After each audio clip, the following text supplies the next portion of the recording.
Hello everyone, welcome to the third event of our DRCLAS Film Series, Are We There Yet? A film series on queer futures.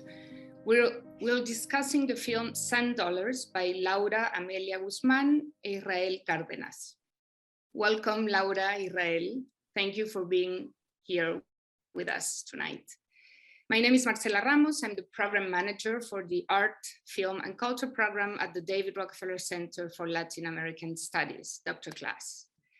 The discussion tonight will be moderated by Adri, Rodríguez, Ríos, and Laura Pérez Muñoz, both doctoral students from the Department of Literature and Romance Languages at Harvard University, and curators of this series, the DRCLAS Film Series this year. One of the goals of the center is to have our students actively participating in the center's programming, and that this program supports their thesis and their research. So we're very excited about having both of them here. I'll let them introduce our speakers tonight and tell us more about the series. But before, I have to cover a couple of housekeeping items. The webinar will be 1 hour long. It will be recorded and will be available on our DRCLAS YouTube channel shortly after the session. You will find in the chat the bios, links to our online calendar, as well as social media, and you can find all the information about DRCLAS events, the art program events, and the film series. And finally, just for the audience, at the bottom, you'll see the Q&A. Please submit your questions through that there, and anytime during the session, and we'll discuss them at the end. So Adri and Laura, welcome, and the floor is yours. Thank you so much, Marcela. And thank you everyone who's here. So this film series came to be when Adri and I were preparing our general exams, and a lot of the literature and theories that we were covering, like we convened on many points. And also we realized that a lot of the literature itself was not textual, it was visual film media.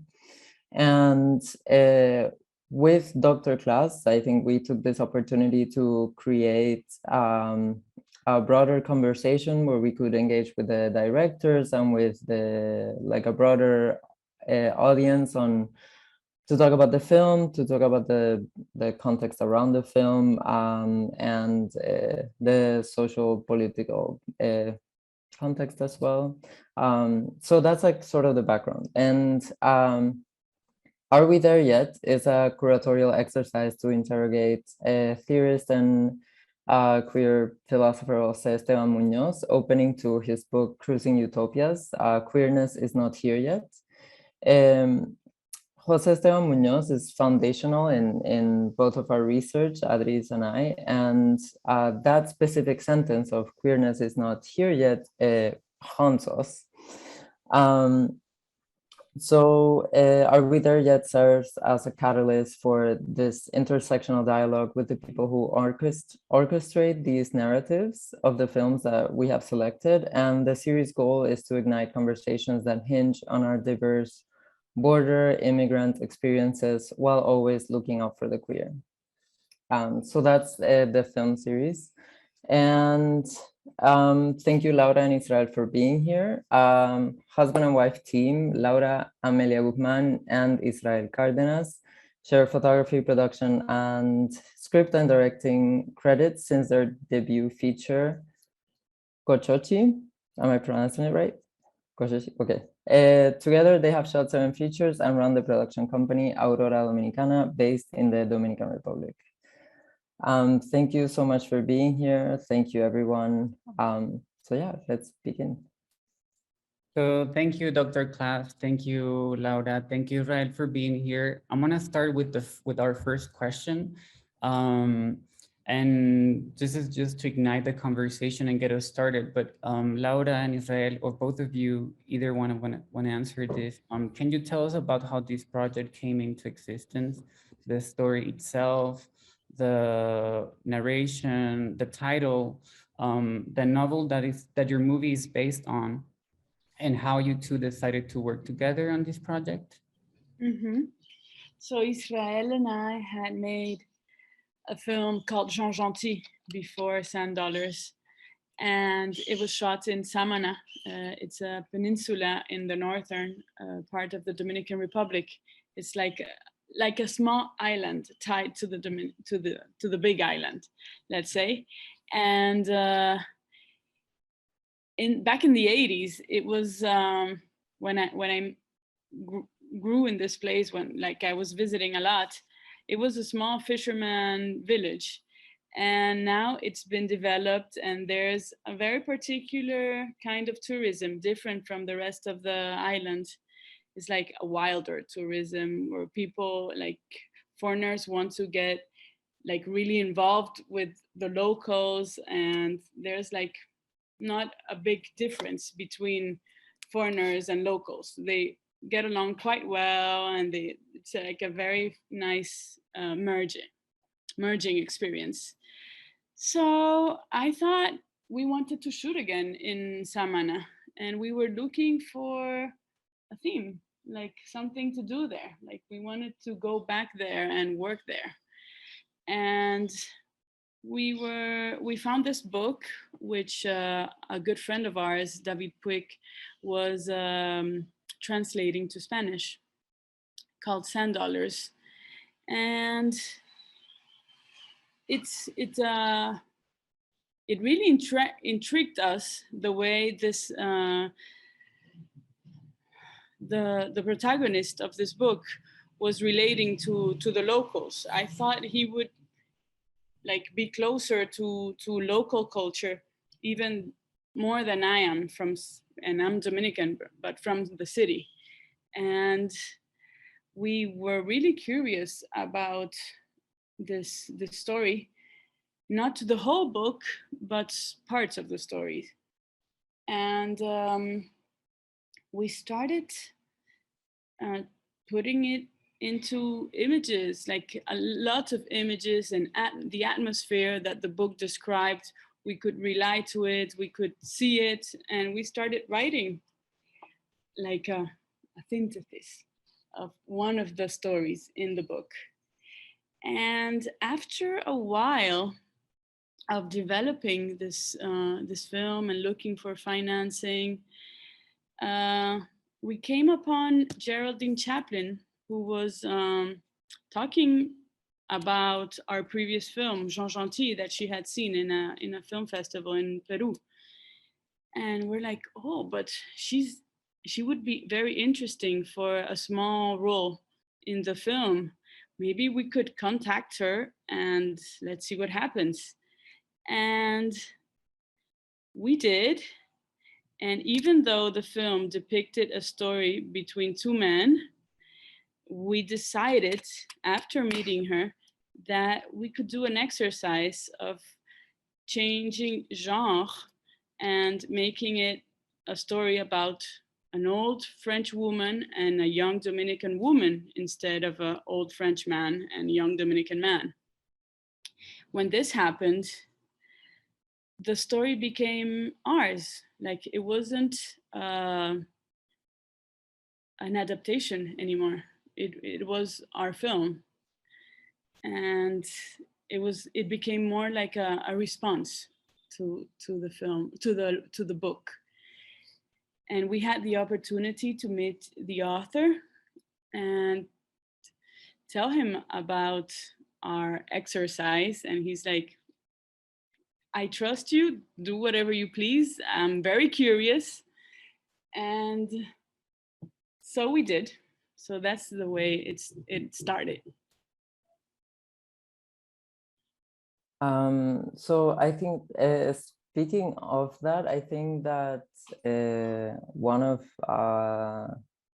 the things that captivated me the most, and I think Adri as well, when we were speaking and preparing for this talk, was that yeah, the relationship is between two women, and I think that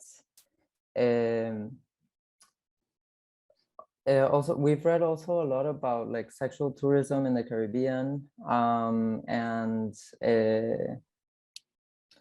I'm from Puerto Rico, and like even though it's not the same, como que there are still those like esa tendencia como que of like European or Americans that come and like have a, you know, they do this sexual tourism thing or romantic tourism and then they leave, etc. Entonces, so when at the beginning of the film that Noeli is como que saying goodbye to this Italian or French man, and so that sort of like sets, for me, or for us, it like set the bigger context of like, okay, this is like this is something that is como que, that's gonna carry the narrative. And then, but when Anne comes into the picture, I think it blurs and pushes those boundaries of sexual tourism and imperialism, because I perceived, or we both perceived, that even though the relationship might have started in that way, I think when Anne developed deeper feelings for Noeli, it sort of put in tension como this capitalist colonial, como que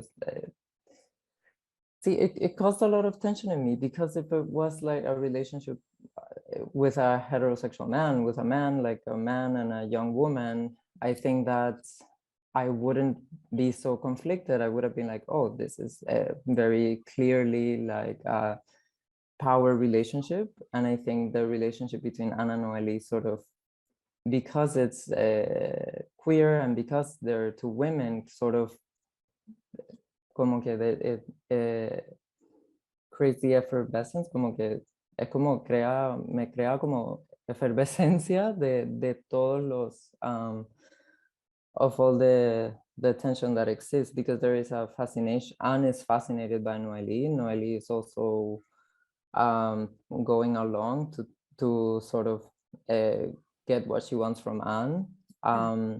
Pero Anne also resents that. But yeah, I wanted to ask you about when you were filming or when you were writing, the conversations that you had when you were really writing and building this relationship between Anne and Noeli. Well, you said it was more not about prostitution, sexual tourism. It was the context that happens, but the relations are more complex. And these two characters, we find two characters that are very lonely, isolated, and they need each other. I mean, it's not that they only spend time because they have this trait happening. They spend time together because they need each other.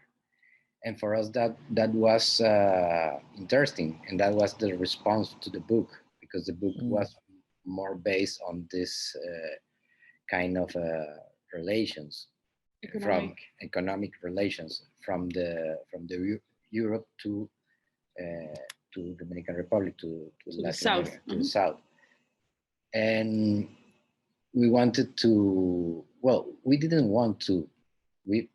Suddenly we found that we were doing something, a response from here to the point of view from here to this kind of relations. And these relations are more complex than we thought. The tourism is not like tourism that you spend a couple of days or weeks. Days you spend half of the year, and you spend a lot of time with with the people that surrounds you, and suddenly you don't pay for one moment. Just you are trying to help, or this aunt is trying to help Noeli, but not only for sex. She's trying to help her in other ways. I mean, and well, what's your dream? Going to Europe, I can help you. I'm not. She's not like completely sure, but she's going to help. Mm. And those kind of relations here in the Dominican Republic are very common. And we felt that the people here just see that is prostitution, but they don't think that there is a relation undergoing there. And for us, relations are important, and that's why we decide to do this film that way. This mere conversation you're bringing us, Rael, points to a direction that Laura and I speculate and work about and theorize about, which is the work or the idea of affection, right? And in your movie, there is a chain of transactions that is presented in different ways. First is the transaction of affection between Jeremy and Noeli, the heterosexual couple. Mm-hmm. But there's also one between Noeli and Anne, right? But these affective transactions are also tainted with financial transactions too. And this brings us to a question that your movie really sparkled on us. Is any type of love, queer or not, destined to a transactional future in the realm of capitalism? Or is this the idea you wanted to present in the movie? Or how do you come into terms with love and economics playing on the role? For me, I don't feel that we thought about the transactions and love, but for me, it's necessary to both at the same time. Transactions and love are mostly of the time are together, and in this case, Jeremy is also asking for money. He needs Noeli to work, and that's a kind of prostitution too. And also, and Anne is paying to Noeli for company. So it's not that it's one of other, money or love. I think it's more complex than that. But we discovered that during the shooting or during the process of doing the film. Because the money is always there, and relations are there also. Sometimes you need to be clear about money, or you have something of money or happening trading, but that doesn't mean that you don't love the person you are with. Yeah. The decision of choosing Janet Mojica for the character of Noeli made a big impact on the character's development, because we did learn a lot from her. We wanted to make like a big contrast between the French woman and the local. So we chose a very experimented actress for Anne, and a very unexperimented young Dominican woman for Noeli. And actually, Janet had a life a little bit similar to Noeli. So that brought a lot of authenticity and rawness. Like if we would have worked with an actress, she wouldn't have been as raw as Noeli. And learning, especially the relationship with her mother. Her mother left to Spain when she was 13. So she lived out of the money her mother sent. So the economic relationship goes along like way further. Not only romantic love, I mean, mother and daughter love. She's also depending on her mother's remesa, you know, how do you, Western Union or whatever. Remittances, yeah. Remittances. And also Jeremy, you know, he's like, she's taking you to France, you should do it. And you're gonna send me money once you're there, you know. That's the way it works. And lots of people here work in that way, you know. There's a lot of people sitting out there playing domino and expecting the remittances from the people, from the family in the States or in Europe. Yeah, I think, sorry. Go ahead, Laura. No, that is something that fascinated me was Geraldine's how she bore her emotions in her face. It was I felt that how she expressed como que her disappointments of Noeli, because Noeli wouldn't meet her expectations. Like, even though that they were together, like I could see that Anne knew that this relationship was very much one-sided. And that you could see really her pain in that, which couldn't fully let me dislike her and dislike como que and this exploitative nature of this relationship of some sorts, because como yeah, maybe this will change in a few yeah, like throughout time. And also I felt that Noeli did garner like a lot of affection for Anne. I mean, after all, they've been in this type of relationship for 3 years, como que that's a very significant amount of time, and algún afecto a esa conexión, there has to be, which also brings me to the next question that we wanted to ask, was about loneliness. Yeah, and this tension of existing in a place where wanting to, this urge to leave a place where you don't belong, como que no, la urgencia de irse porque tú no perteneces ahí, pero a dónde te vas también, porque Anne didn't have like a quote unquote family to return to, as we learn in the film. And Noeli also existed in this tension of como que staying in with Jeremy and with Anne. It seemed like she had affection for them, but maybe not like love.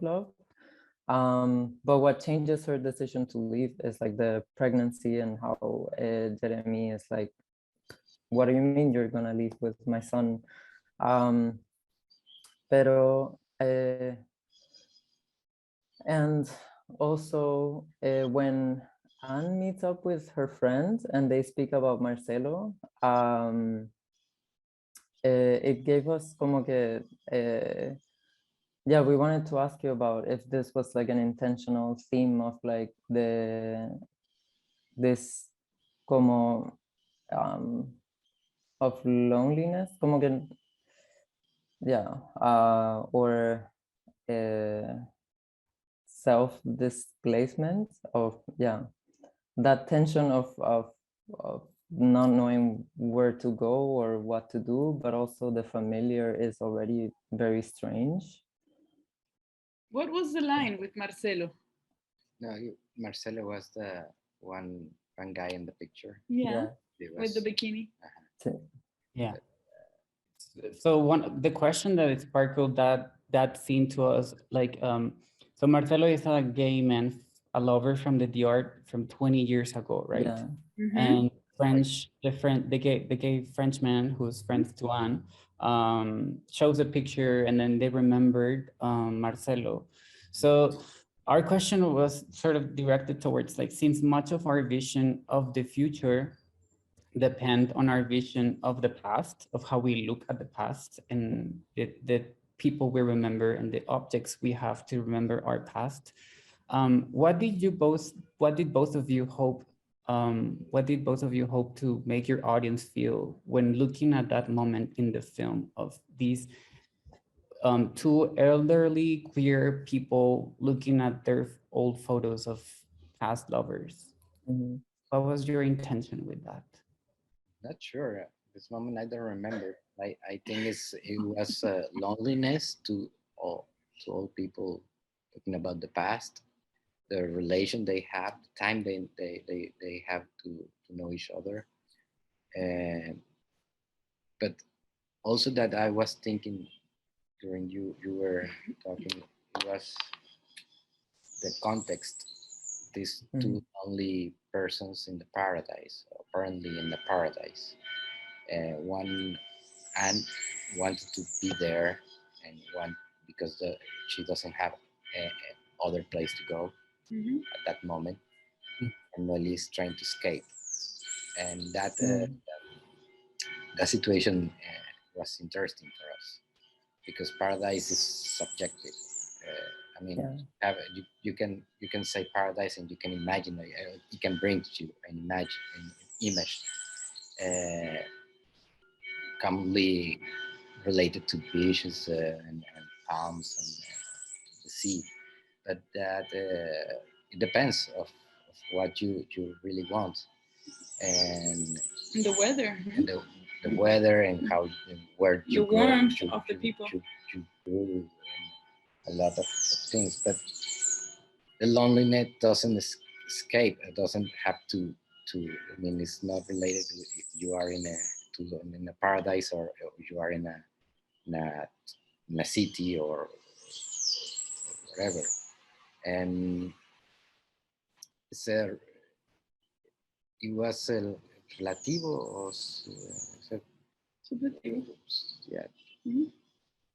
Yeah, escaping from paradise is from the desire of escaping of this place of Noeli, and on the other side, this girl escaping from her past in Europe.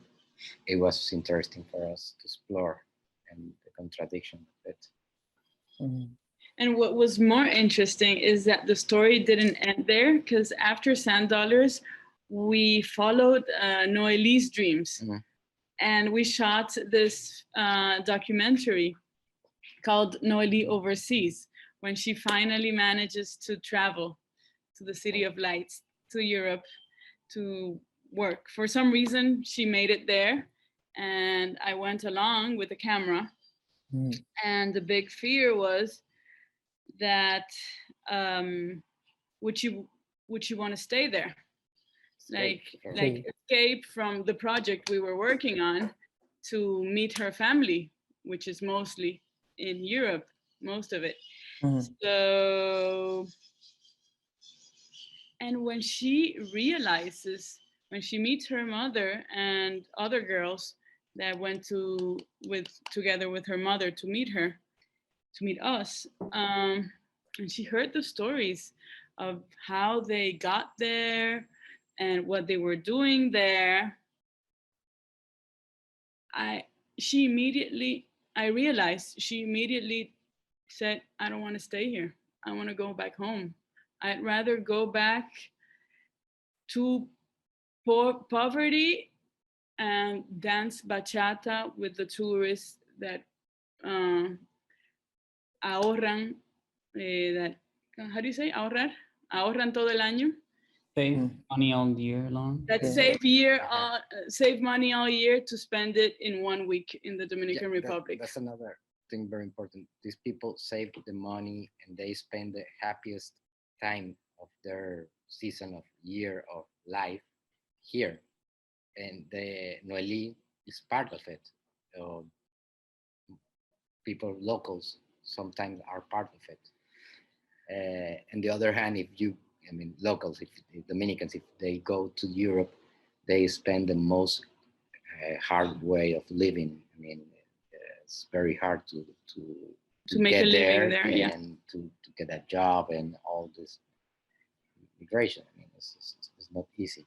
So I felt that she understood very easily, like, okay, why these people is having such a hard time? If I can have a good time there, even poverty, what's poverty? I live very well there. I have the beach, and I felt that she valoró She valued the life here, and not only in DR, in Cárdenas, in that specific place. in that village, in that beach town. After being the protagonist in a short film shot in Venice with a lot of people, a big production, she could easily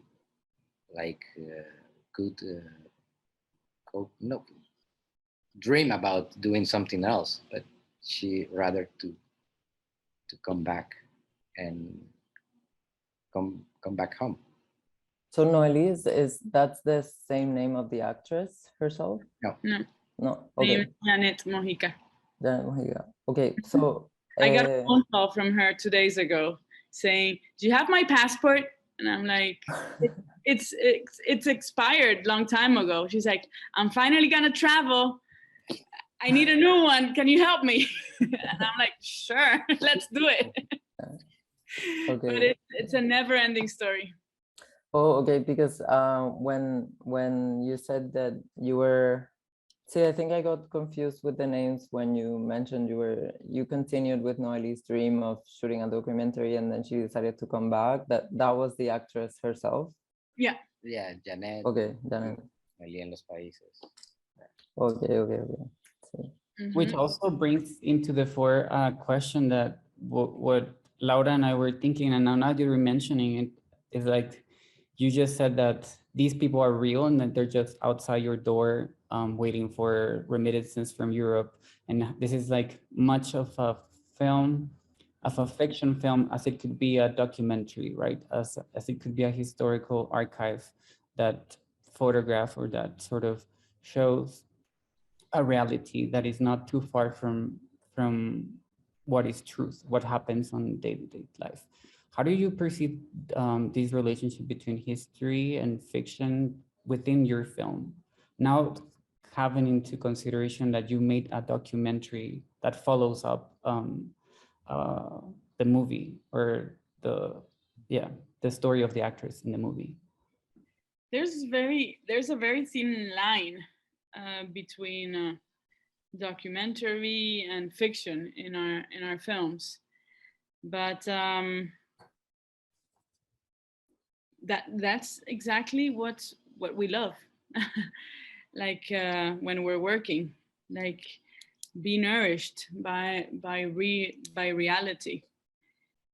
Reality is more potent, more powerful than our heads, that what we could ever write or imagine as fiction. So we love like being open to whatever is around us, and letting nature and life penetrate our story and impregnate it with truth. Yeah, that reminds me of like, I wanted to ask you about the moment where Anne breaks up with Noeli and she meets up with her friends in this very beautiful Villa. Villa.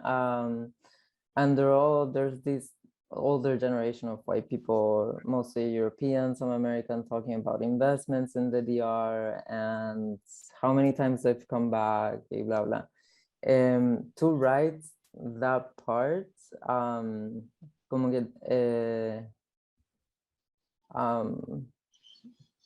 how did you, because for me it also represented like a larger context of like the social political dynamics of like the DR and tourists, and the history of colonialism and American European invasions in the Caribbean.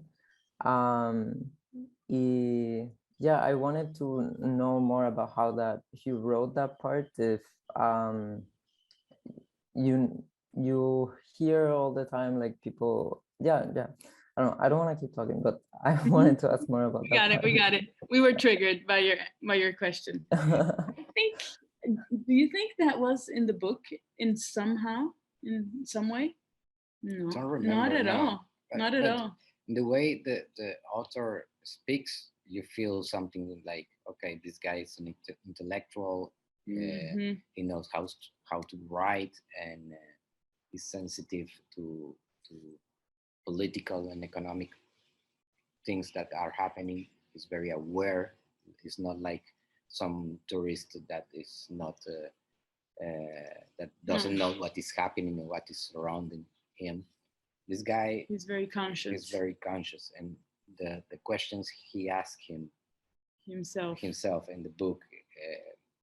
Does she only come for the money? I think that triggers, or that made us to make that scene with. Want him to expose him to another social class, you know, and study in a way other kinds of tourism and other kinds of people around in Samana.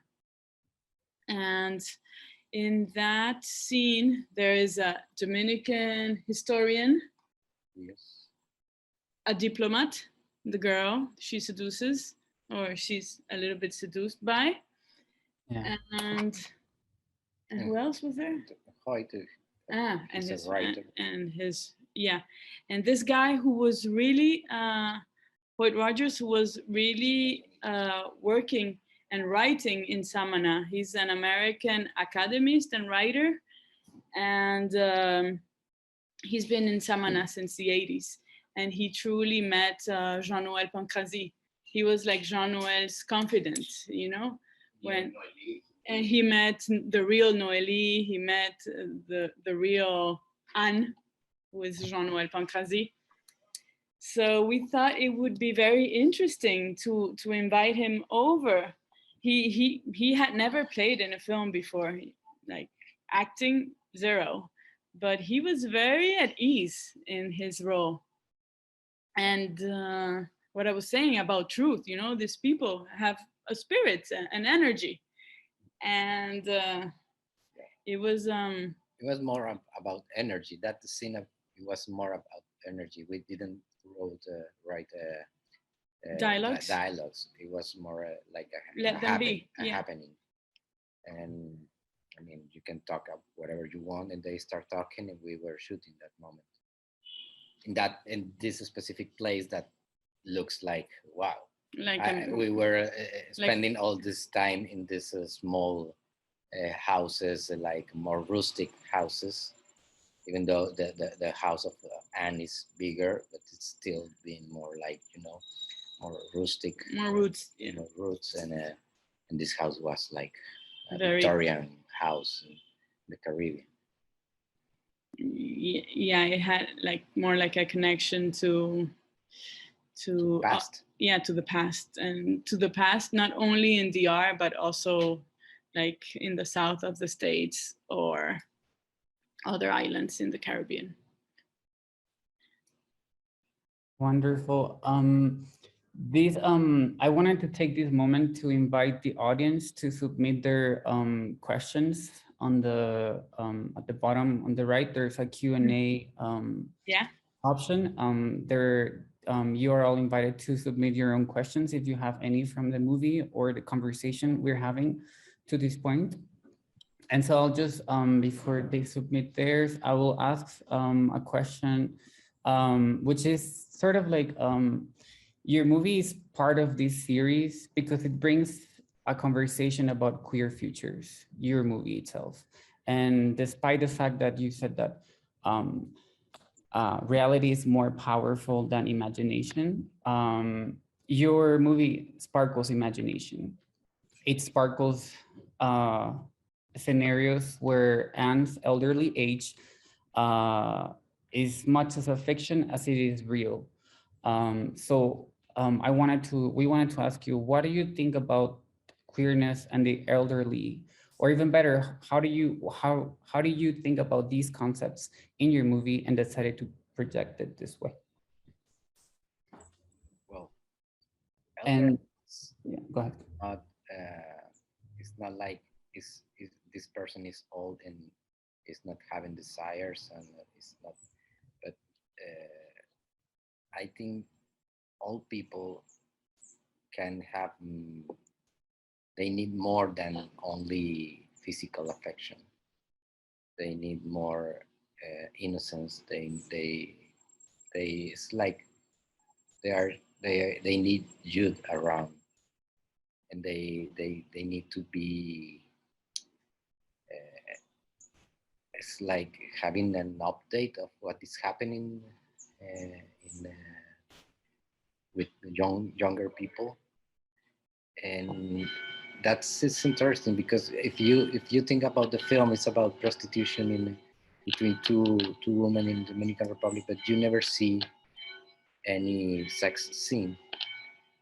It's about something else. You know that is something that is not politically correct, prostitution, paying for affection, etc., etc.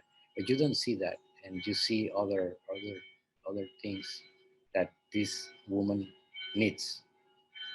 And on the other hand, that, I mean, we read that book and we felt something, but when Geraldine arrived to the project, she put a lot of it, and we learned how no elder people or no lady feels about these issues, and we let that happen in front of the camera.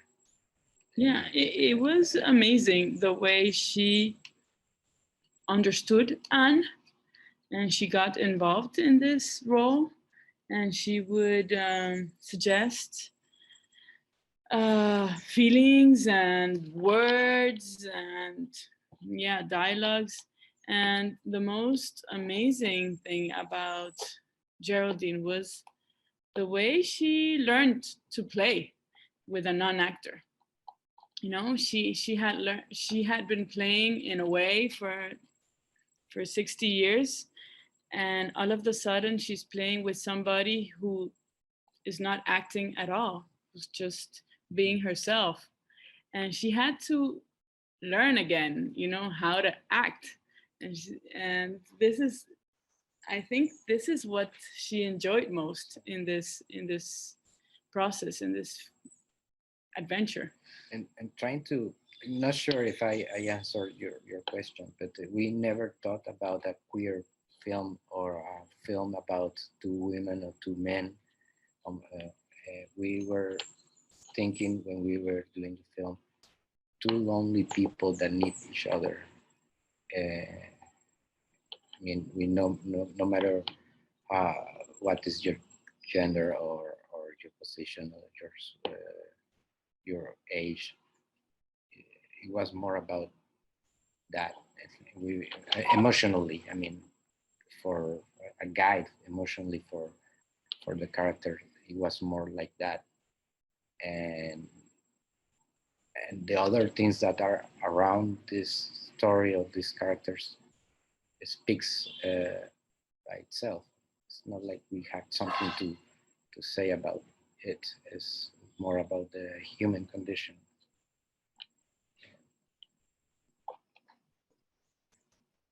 No questions? You can keep going. Well, there is one. Is there a question? Not yet.